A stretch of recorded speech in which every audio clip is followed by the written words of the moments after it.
following show contains adult content. It's not our intent to offend anyone, but we want to inform you that if you are a child under the age of 18 or get offended easily, this next show may not be for you. The content, opinions, and subject matter of these shows are solely the choice of your show hosts and their guests, and not those of the Entertainment Network or any affiliated stations. Any comments or inquiries should be directed to those show hosts. Thank you for listening.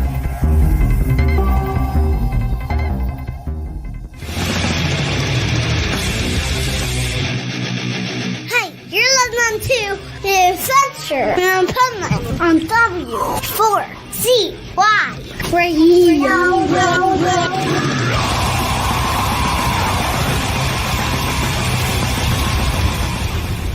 Wake up, America! It's time for the Adventures of Pipeman on W4CY.com, West Palm Beach's #1 internet radio station. Here's your host, the Pipeman. Whoa! I can't even believe that it is the end of June already. Like, how did that happen? Why is time keep going faster and faster and faster? But it is Positively Pipeman segment right here on the Adventures of Pipeman on W4CY Radio. And since it's June, we're going to talk in the beginning of the show with the pet health guru about hurricane awareness for your pets. And then after that, we're going to run a couple commercials for some festivals we're giving away tickets for on the Adventures of Pipeman here that you're going to want to stay tuned, and you could possibly win tickets to one of these two festivals. I'm not saying which one they are yet. And then after that, we're going to talk some powerful business strategies with Michael Barbarita and building your 2027 strategic plan in the third quarter. So, a hurricane is coming. It's Pet Health Guru. So let's have him hurricane on into the show.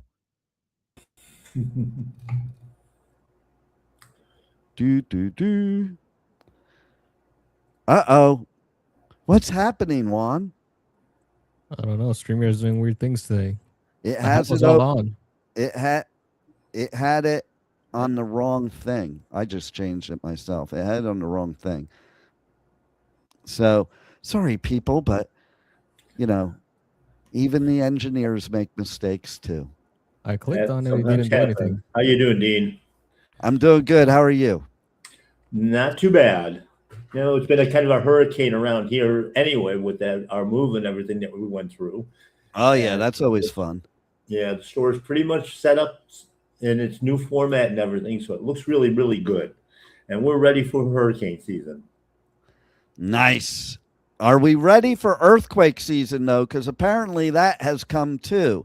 We don't normally think of earthquake season in Florida, but there was an earthquake in Cuba that rocked all the way from Miami up to Tampa. Then there was the one in Venezuela, and then there was one in the Philippines. All major earthquakes. You know, California is looking pretty good right about now. They had none. For all the people in Florida that say, I'd never live in California because they have earthquakes.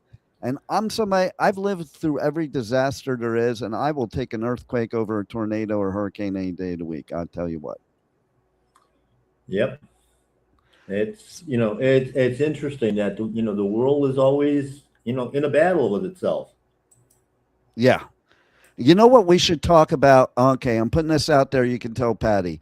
I think what we should talk about next week, because this just came in my head, is 4th of July and your pet. And we can discuss that because I see a lot of chatter about that. There's a lot of people on Nextdoor that are saying they should eliminate fireworks from 4th of July. Hate to tell you, fireworks have been part of 4th of July since the beginning of 4th of July back in 1777. Okay? And I get it with the pets, and we'll talk about it more next week. But I also think, like, I don't know, Floridians, they're kind of self-centered. They always want all the rules to just apply to their life. Because they say nobody likes the fireworks. I beg to differ. If you go to Flagler on 4th, which I will be at, there's plenty of thousands of people that do like them. But Telpay, let's talk about that next week. Now let's talk about something worse, and that's a hurricane. How does your pet react during a hurricane? Let's start there. Well, as you know, many people are aware, our animals have a much higher sense of uh, or degree of sensing when these things are going to happen and react accordingly.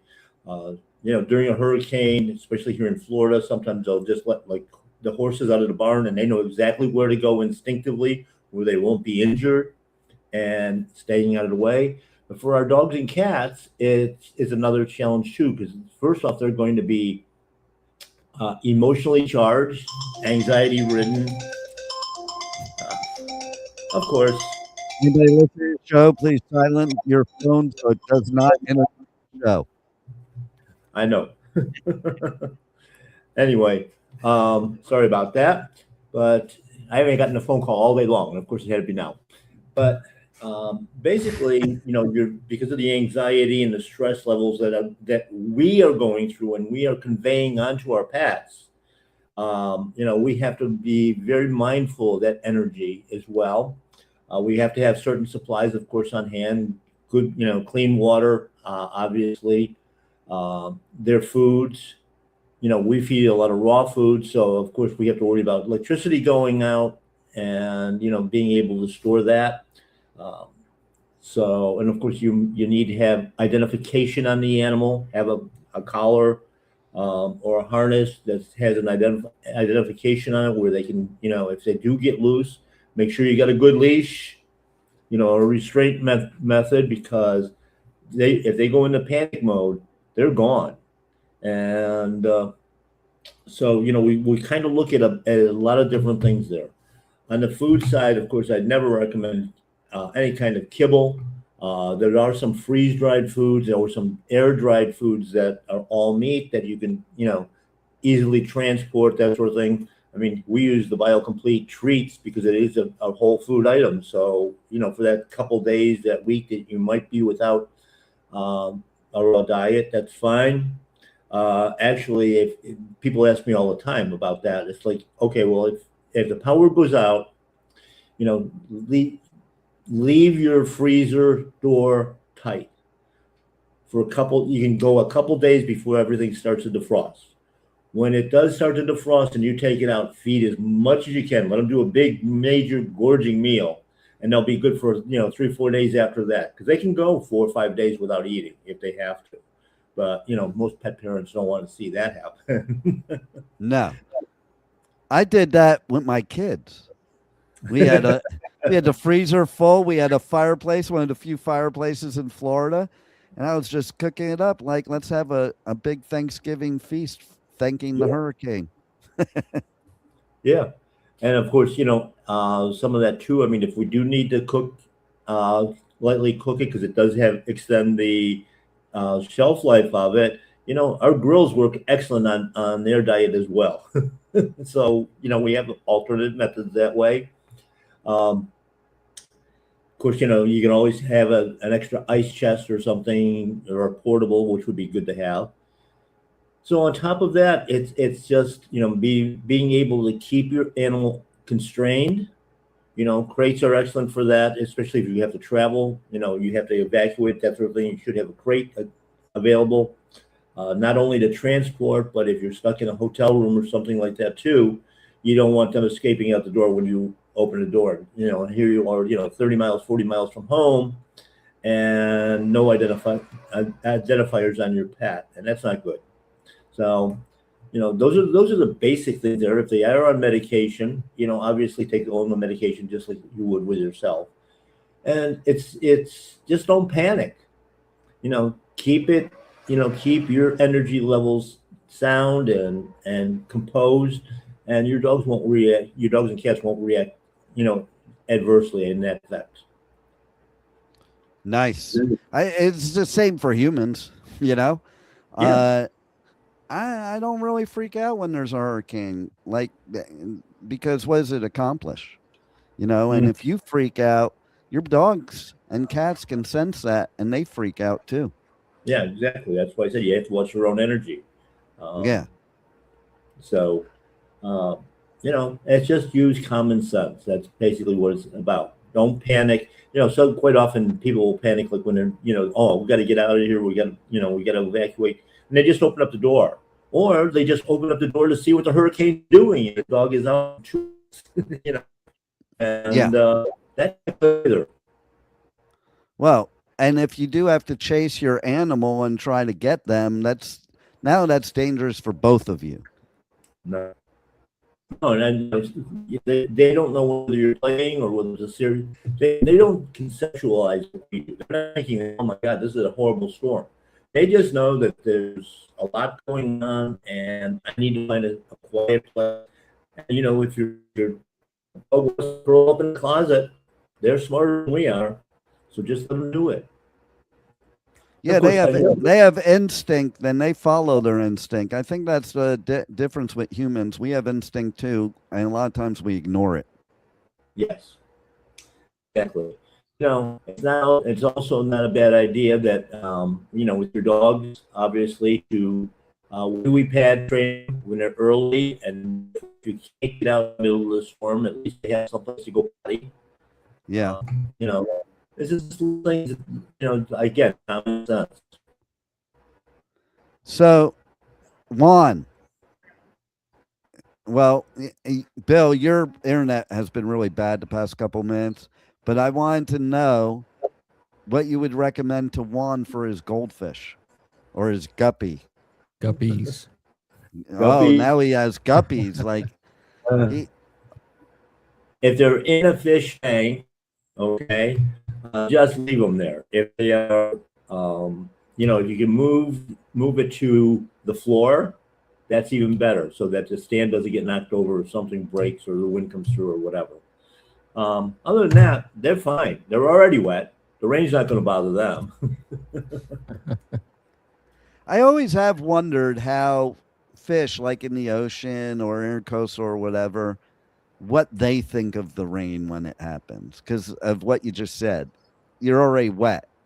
So, like, I know if I'm out there in the ocean, besides lightning, like the rain has no implication on me while I'm in there. Now, if I was sitting on the beach, another story. But while I'm in there, it's like not a big deal. It's only a big deal if, there's lightning or a hurricane. I wouldn't suggest humans being out in the ocean for sure. And no paddle boarders either. There was like several years ago, not that long, but several, a 64-year-old dude that we were evacuated from Singer Island that went out paddle boarding. People, don't bring your animals either. Don't go paddle boarding during a hurricane. It's not really a good idea. Just saying. No, it's not. And of course, along with the hurricane, it's not just the wind and the rain. You do sometimes get a lot of thunder and lightning as well. Exactly. And tornadoes. Yes. And flying debris and then, if you're in the ocean, I mean, the water gets really bad. That's when people like me are like, oh, cool, a hurricane's coming, because that means there's good surfing before and after, but not during. But people do bring their pets out on their paddle boards and on their kayaks. So maybe don't do that too. It seems weird, Bill, that we would have to say that, but obviously we do, because people do dumb stuff sometimes. They don't think about it, Mm-hmm. Just like the people that sit out during a hurricane in their truck to experience it. Yeah.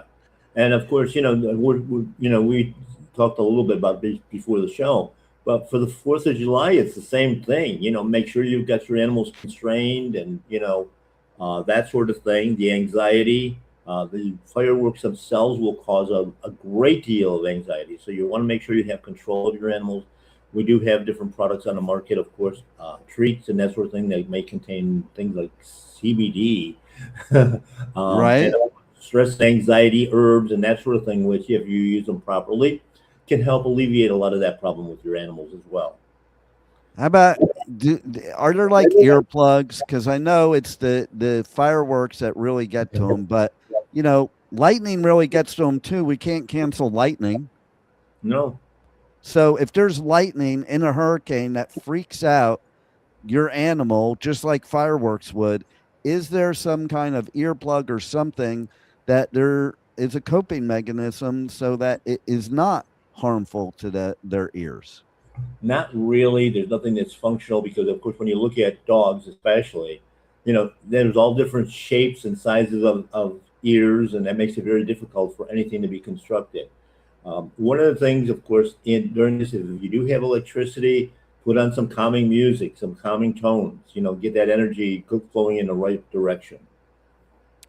Well, I was thinking that too. Okay, so what about when fireworks are going off or lightning is happening? What if you're just have your TV or your music on that overpowers that because your pets are used to that? Yeah, exactly. I mean, you can turn most of the time you can turn your stereo up as loud as you want, and they don't move. So it's not just noise. You would think that after 250 years they would be used to it by now.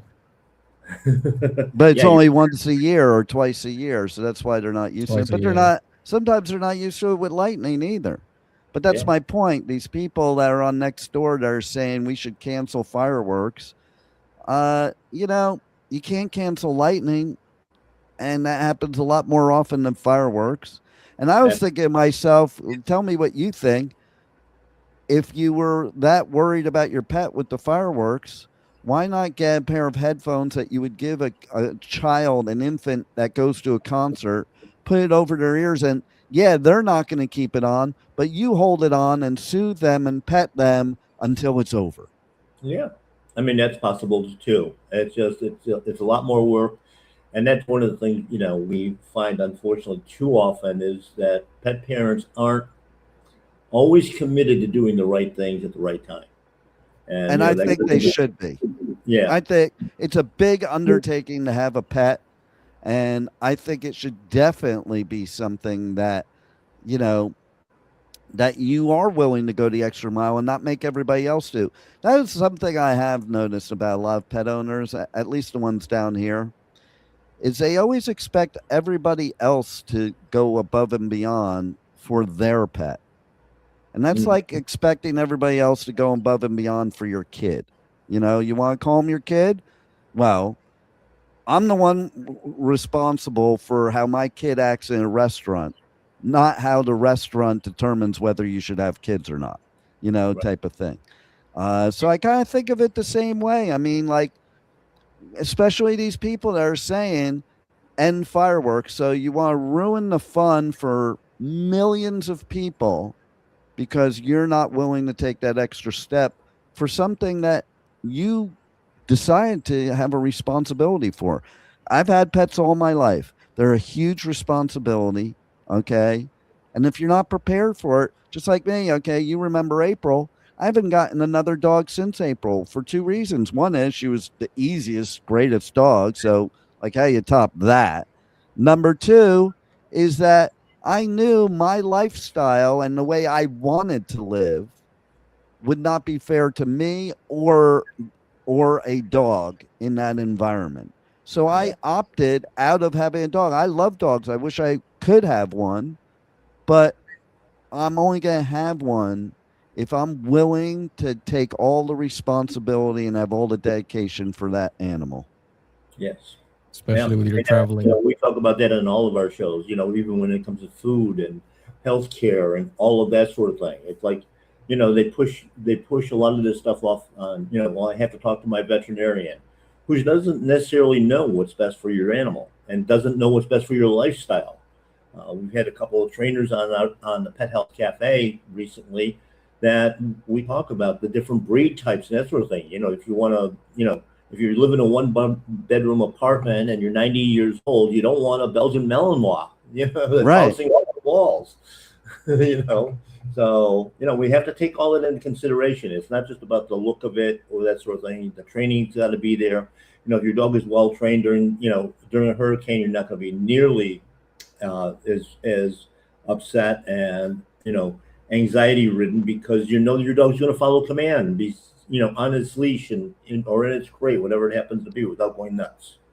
I can't believe you brought up training, because I was thinking about that before you even said it while you were talking about how many people get pets and then they don't train the pet, and then they get rid of the pet as the pet gets to be an adult because they can't handle all the things the pet's doing. It's your fault. It was your responsibility, just like it's your responsibility to parent your baby. Babies don't come into the world knowing how to do everything or how to act or what have you. And puppies, not the same thing. It is a peeve of mine, people that get pets and then get rid of them and then get another one. Like, yeah, that's even worse. The people that get pets over and over again because the pets turn into adults. Oh, that just rubs a nerve. Yep. I understand. I agree. Some of those cute little fluffy puppies can turn into a hurricane, actually. Yeah.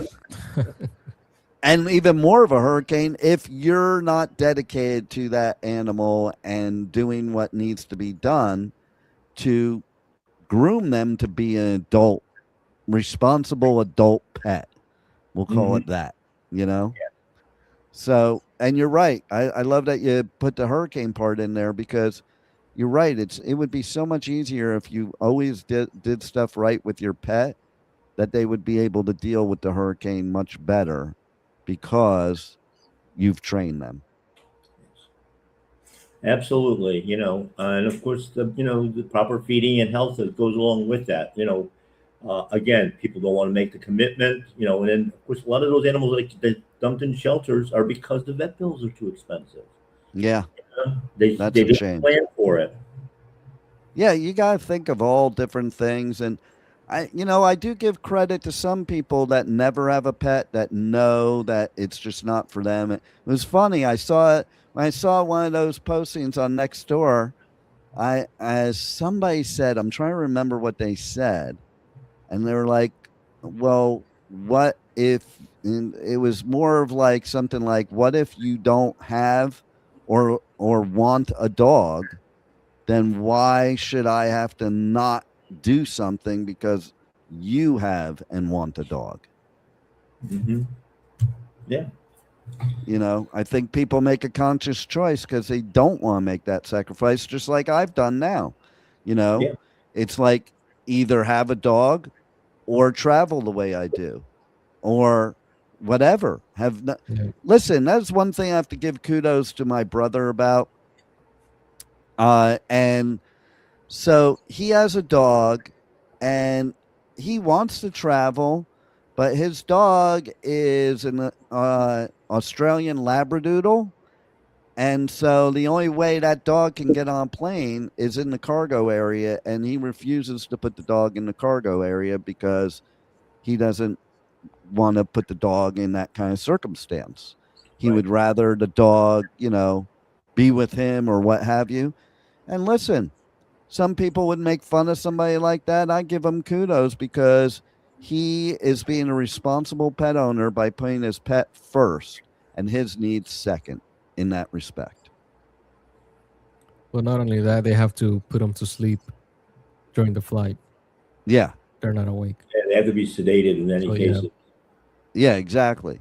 So, he chooses not to fly, because it can be very stressful for the dog too. Yeah, 100%. And I think it's interesting too, since we're on that note, because I just got off a flight recently where they eliminated any nut thing from their menu that you could order, and you couldn't eat anything nuts because somebody on the plane had a nut allergy. Well, that's nuts. I know, right? But here's what's nuts is if you have a cat or dog allergy, that doesn't matter. Yeah. That's weird to me. That peanuts have more value than animals. Well, animals can make you sneeze, but peanuts can make you stop breathing, so I guess.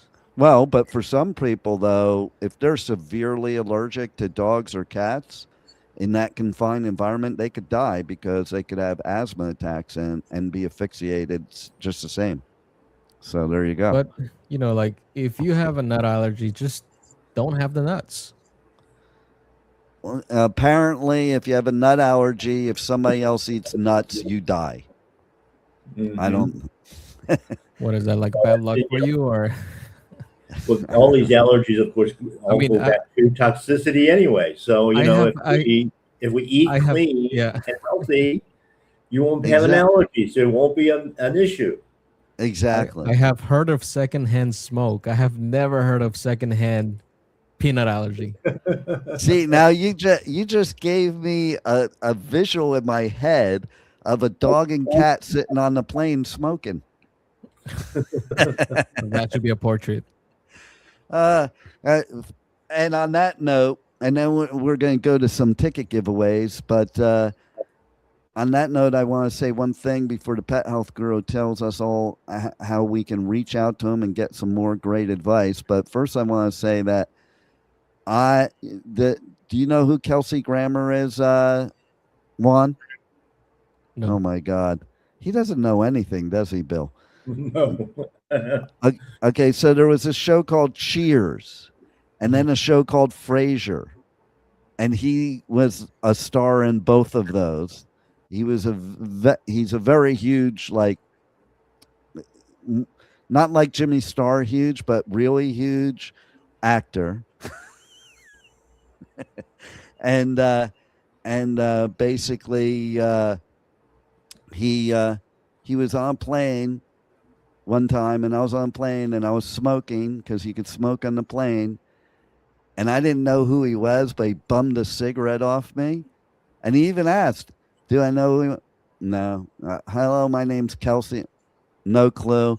Then after getting off the plane, I was watching episodes of Cheers, and I was like, oh shit. He bummed a cigarette off of me. Yeah. That's my fanboy moment. I think a lot of my fanboy moments came from smoking, because there was a time that Corey Taylor was talking to me after I interviewed his drummer in his band Stone Sour. I was just sitting on the curb smoking a cigarette. He came over and started talking to me about the weather. So now that I don't smoke anymore, I don't get those moments anymore. See, now I'm all bummed out about that. Meanwhile, I do know where I want to go, and where I did go for April, and where I would go if I had an animal now. Where would that be, Bill? That would have to be the My Paleo Pet retail store in Pompano Beach, Florida, where we've got all the food items and good diets and good healthy herbal products, everything for both you and your pet. One of the claims that we can honestly make is everything in this store can be used for people and pets. And we don't skimp on the quality because they're pets, unlike a lot of the big commercial companies out there. Also, we do consultations for animal health and for people health. If you want to lead a more natural life, we have a farm to table program now where you can get good quality raised in Florida meats and poultry and fish. And of course, then there's also the Pet Health Cafe, which is our podcast, live every Thursday night on the whole group of stations. Something happened with YouTube though this week. I don't know what. So we're missing an episode from last week, but I guess they don't like it when I talk about some of the stuff I talk about, or some of our guests do. But yeah, I mean, all that stuff is available on YouTube 24/7. To hear more and educate yourself, that's what the whole program is about. And we would love for you to come down and see the store. It is amazing. First time I stepped into your store like 20 years ago, I was like, holy shit, this is like going to an old school, like human butcher in New York, that's why I used to call it a deli, because it was like going into the New York deli, and it was kind of cool. It was like, I was looking, I'm like, man, I want to eat this stuff. Yeah. Yep. Well, that's why we added the farm to table, because we were already doing the good stuff. And, as a pet parent, if you're not healthy, you can't help your animal. So we want to make it available. And, it was always, I was always getting the comments, my dog eats better than I do. And they said, well, we get a program for that. Nice. And there's a responsible pet owner feeding their dog or pet and cat better than they feed themselves. Well, you are always a wealth of knowledge, pet health guru. And hopefully we won't have a hurricane this weekend. But if we do, people might be prepared now. Yes, let's hope so. And be prepared for the July as well. And give me a call after the show, and let's see about the YouTube thing. Yes, will do. All right, Juan. We're going to run a couple. Oh, always. And Juan, run a couple commercials there. We're going to do some ticket giveaways. All you have to do is, if you want to win tickets to these upcoming commercials, which would be, which ones do we have, Juan? Incarceration Louder Than Life, Aftershock. Do we have a Rocklahoma one in there? Yes. Okay, so we're going to play the Rocklahoma one, and we're going to play the Aftershock one. Those are the ticket giveaways for this week. Okay, so check me out at Pipeman Radio on all socials. DM me if you want to win tickets. By the way, I'm super excited about Rocklahoma. You do want to enter to win this one because Slayer is headlining. It's going to be awesome. It's one of my favorite festivals to do. Come join the Pipeman at Rocklahoma. Let's check it out. It's here, Rocklahoma, celebrating its 20th anniversary, and for the first time ever, Slayer, and the return of Godsmack, and Papa Roach. Rocklahoma is back Labor Day weekend, September 4th through 6th, with Slayer, celebrating the 40th anniversary of Rain and Blood, Godsmack, Papa Roach, also Stone Temple Pilots, The Pretty Reckless, Black Label Society, Jet, Wolfmother, Hollywood Undead, Dropkick Murphys, and Cypress Hill. Rocklahoma 2026, 20 years. Slayer, Godsmack, Papa Roach, Stone Temple Pilots, Cypress Hill, and so many more. Labor Day weekend, September 4th through 6th in Pryor, Oklahoma. Go to www.rocklahoma.com for all ticket and festival information. Don't miss Labor Day weekend's #1 rock and roll party, Rocklahoma. Aftershock, the West Coast's largest rock, metal, and punk festival, returns to Sacramento this October with My Chemical Romance, Tool, Limp Bizkit, Pierce the Veil, plus Suicide Boys, Queens of the Stone Age, The Offspring, A Day to Remember, Wu-Tang Clan, and more. Aftershock, October 1st through 4th. Passes are on sale now, starting at only $1 down at AftershockFestival.com.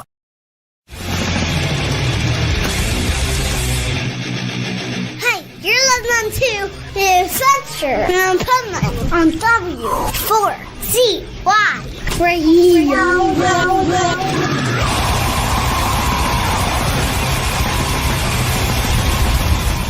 Once again, this is the Pipeman here on the Adventures of Pipeman W4CY Radio, and we're on our powerful business strategy mission today with Michael Barbarita, Next Step CFO, and we're on mission for our 2027 strategic plan. So let's talk about it, Michael. Thank you, Dean. What happens is a lot of business owners start planning for the following year, if at all, by the way, in November and December. And what is that like the New Year's resolution? Yeah, rather than a plan. Yeah, it's similar to that, and that's what it ends up being, essentially, because 2027 ends up being the same year as 2026.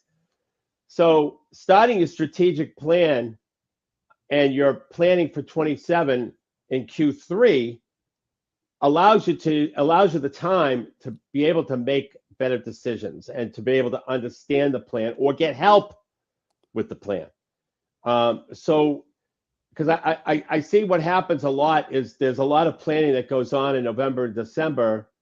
For those who do it, by the way, there's some people who never plan, so that's going to just probably stay on forever.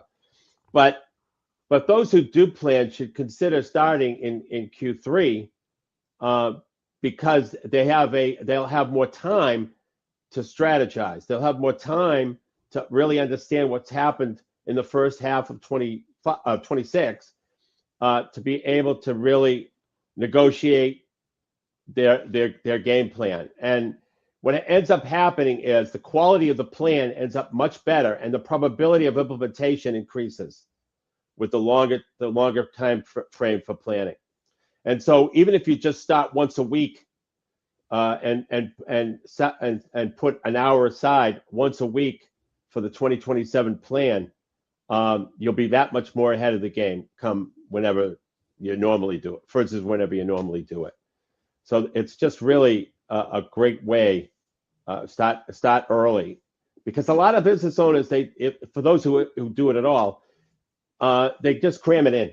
They cram it in, and it's just not it just doesn't work well. And what ends up happening is the year ends up being the same as it's always been.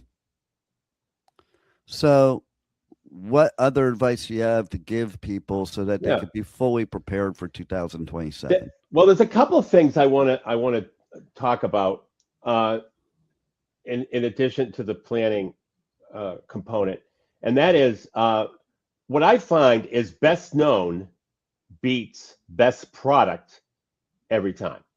So if you look at McDonald's, they don't have the best burger. Domino's doesn't have the best pizza. Dr. Phil isn't even the best psychologist in the world. He's not even close. I have asked multiple psychologists about Dr. Phil's skill in psychology, it's really low. It's really low. But I'm not a fan, so I'm with you. Okay. He's the highest paid psychologist in the world. Yeah. And he is because he's best known. And there's only one reason for that. You know the reason, right? That's right. Yeah. He was personally groomed by Oprah to be who he is. Right. But I can say that he probably isn't ranked as one of the top psychologists in the world. He's definitely not. By the way, surveys have already been done. He's not even in the top 1,000. Wow. Yeah. I mean, surveys among peers have been done. He's not in the top 1,000. That's wild. Right. But he's the highest paid because he's the best known. And you have to be known. It's not really how the quality of your product. Domino's Pizza. A lot of people don't. If you had to rank pizzas, Domino's would probably not even close to the top 3. Yet they're very wide, they're tremendously successful. But they're one of the reasons why they are successful is they're best known, and they have compelling offers, like the one that they did for the college kids, where 30 minutes we'll deliver it or it's free. Those types of compelling offers also obviously help them to become best known. So anyway, best known will beat best product every time. So that's number one I want us to share. The second thing I wanted to share is something that business owners never think about. Never. A lot of business owners, when they started their business, they filled out credit applications with suppliers. Many of those credit applications included personal guarantees. Yes. What I'm saying is that business owners who have been in business 5 years or more need to go back to those suppliers and get them to waive the personal guarantee in writing. That the personal guarantee signed 5 years ago, 10 years ago, 15, 20, 25, 30 years ago is now waived. Why? Well, the reason for the personal guarantee is, you would consider, just starting out, you're considered a poor credit risk. Yeah. But having paid for 5 years on time or more, 10, 15, 20, 25, it's time now to waive the reason why you had a personal guarantee. And let me tell you why you have to do it. If for some reason you sell the company, you're going to be sued. If the new company is not, even though it's a different company, different name, you're going to get at least sued, if not pursued legally, for guaranteeing the debt. Granted, it was guaranteeing the debt of an old company, but you're still going to be pursued. You don't need it. You don't need it. You've got to go back to your suppliers, and if you forgot whether or not you filled out an application, or you forgot whether or not the application included a personal guarantee, because some don't, you still have to ask the supplier if they can come up with that application because you want to review it. Mm-hmm. And you're not in trouble. No trouble. That's just a question to the supplier. And if there's a personal guarantee, you need it waived. Period. End of report. Because you've proven that you pay your bills on time, and there's no need for them to have a personal guarantee on you anymore. Yeah, I could tell you that my uncle was a very prominent attorney, and the first business I ever started, he said to me, "Don't ever sign a personal guarantee." Now, in today's day and age, I think a lot of times they require everybody to in the beginning, Well, banks do for sure. Yeah. Yeah. But before it used to be, you could just say no, and you might still get the loan.